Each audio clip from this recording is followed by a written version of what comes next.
الصلاۃ والسلام علیکہ یا رسول اللہ، الصلاۃ والسلام علیکہ یا حبیب اللہ۔ آج میں اپنے دوستوں کو دو تین خبریں اہم خبریں دینے جا رہا ہوں۔ آج سب سے پہلی خبر یہ ہے جس خبر نے پورے پاکستان میں ہلچل مچا دی ہے۔ خبر یہ ہے دوستوں کہ اڈیالہ جیل جہاں پر عمران خان موجود ہیں، جس جیل میں عمران خان ہیں، وہاں گیٹ نمبر 5 پر ایک بمپ درامد ہوتا ہے، جہاں ایک گیٹ پر ایک بمپ کا بیگ ملتا ہے۔ اس بمپ میں بھاری مقدار کا بارود رکھا گیا تھا۔ یہ بارود کتنی ڈیمیج کر سکتا تھا، کتنے دور تک نقصان پہنچا سکتا تھا، میں اپنے دوستوں کو بتانے جا رہا ہوں۔ یہ بمپ اڈیالہ جیل تک کیسے پہنچا، یہ بمپ اڈیالہ جیل کے گیٹ نمبر 5 تک کیسے پہنچا، جو ناکے لگے ہوتے ہیں، سیکورٹی لگی ہوتی ہے، یہ ایک سوالیہ نشان ہے۔ اور بات کرتے ہیں نون لیگ کی تو شامت آ گئی۔ نون لیگ کے سب سے بڑی غلطی یہ ہو گئی کہ انہوں نے ٹویٹر پہ جا کر اوپن سروے کروایا، اور اس سروے لوگوں نے نون لیگ کو اوقات دکھا دی۔ اس سروے میں یہ کہا گیا تھا کہ 2024 کے الیکشن میں آپ کس کو ووٹ دیں گے، تو اس پہ جو 2 سے 3 گھنٹے ہی ٹویٹر پہ رہا، اس کے بعد نون لیگ نے یہ ڈیلیٹ کر دیا۔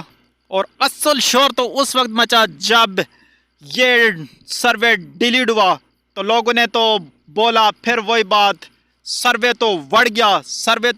سروے کدھر وڑا ہے؟ اس کی بنیادی وجہ یہ تھی جو ٹویٹر سے سروے کو ڈیلیٹ کیا گیا، کیونکہ 2 گھنٹے پولنگ ہوئی اور 2 گھنٹے میں جو تحریک انصاف کو ووٹ پڑے وہ 81% ووٹ پڑے، اور مسلم لیگ نون کو صرف 16% یہ ووٹ پڑے، جس وجہ سے سروے تو وڑ گیا اور اس وجہ سے سروے کو ڈیلیٹ کیا گیا۔ اور اس طرح اب نون لیگ کے لیے خطرے کی گھنٹی بج چکی ہے۔ اور اس سروے کے ڈیلیٹ ہونے کے بعد جو پاکستان کے ایک سینئر صحافی کامران خان ہے، انہوں نے ٹویٹ کیا کہ یہ سروے کس نے ڈیلیٹ کیا، اور اس کے تھوڑی ہی دیر بعد یہ پول ٹرینڈ بن گیا۔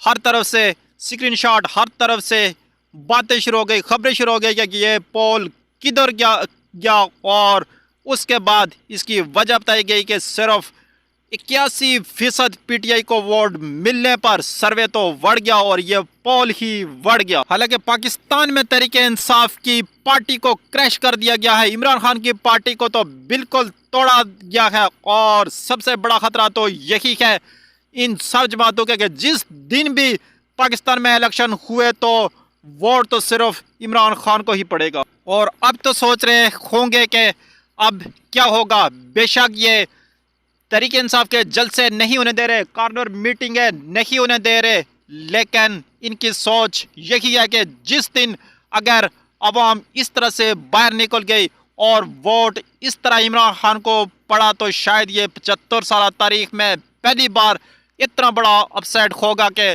آپ سوچ بھی نہیں سکتے۔ اس پریشانی کی بنا پر ہی عمران خان کے جلسوں کو روکا جاتا ہے، عمران خان کو جلسے نہیں کرنے دیے جا رہے، اور عمران خان کے کارنول میٹنگ تک بھی نہیں کرنے دی جا رہی۔ اب چلتے ہیں خبر کی طرف۔ اصل خبر جو آج دن سے یہ گردش کر رہی ہے کہ اڈیالہ جیل کے باہر سے ایک بم درامد ہوا ہے، اور اس خبر کو پولیس نے بھی تصدیق کر دی ہے کہ ایک اڈیالہ جیل گیٹ نمبر 5 سے ایک بارودی مواد برآمد ہوا، جس کو بم ڈسپوزر کو لا کر اس کو ناکام بنا دیا گیا، اور اس کو پولیس نے تصدیق کیا ہے کہ اس ڈیوائس کو کھیت میں جا کر رکھ دیا گیا ہے، اور اس بات کی تصدیق کی گئی ہے کہ اس بارودی مواد میں 12 کے جی کے وزن سے بھی زیادہ بارود رکھا گیا تھا۔ یہ اڈیالہ جیل کے گیٹ نمبر 5 کے 100 میٹر فاصلے پر رکھا گیا۔ آج سائفر کیس کے حوالے سے بھی کچھ معاملے تھے، اور جج 1 گھنٹہ 40 منٹ کی تاخیر سے پہنچے۔ اب اصل خبر یہ ہے کہ یہ بارودی مواد، یہ بم گیٹ نمبر 5 تک اڈیالہ جیل تک پہنچا کیسے؟ اڈیالہ جیل کوئی چھوٹی سی چیز نہیں، کوئی معمولی سی جیل نہیں جہاں پر اتنے دور دور تک ناکے لگے ہوتے ہیں،